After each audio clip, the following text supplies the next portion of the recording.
Guys, so meron nga tayo ngayong so may pera tayo. Yung mga di ba nga sabi nyo, di ba nga mag-iipon tayo. So titingnan natin dahil pambili nga natin. May pumasok na sa budget ko to, mag-iipon ulit ako dahil may nakita ulit ako. 86 na naman siya mga guys. Budget. So 155 na pera natin mga guys. 155 na. Parang maganda siya rin. Kaya sana, so pagdating ng lolo ko, malamang bibigyan ako ng pera nun, ng lolo ko. So magkano ba yun? 55. 180 na pera natin. 180 na pera natin mga guys. 180 na pera natin mga guys.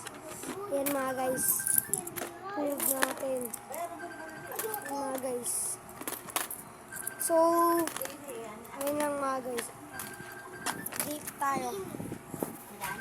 Ayun mga guys. Mga guys. So, habang mag-alakad tayo. So mapapakilala ko sa inyong bagong member, dalawa. So, tatlo na members namin. Ngayon, 5 na ngayon kami members. Hanggang 5 lang tapol na. So, ang masumali sa amin, si Rasdi S. Dalisay. Tsaka Rom Ayes. Ayun yung pinakilala ko sa inyo yun. Sumali na siya.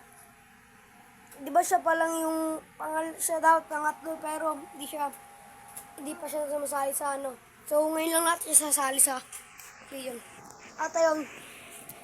Wait lang mga guys. Ipapakita ko sa inyo. Ayun mga guys. So tayo dito. Wala. Hinihintay ko lang yung mamaya mga guys. Magbablog ulit kami ng isa kong kasama, isang member, si Sian. Dito kami mamaya magbablog mga guys. So abangan nyo na lang mamaya. Bye-bye.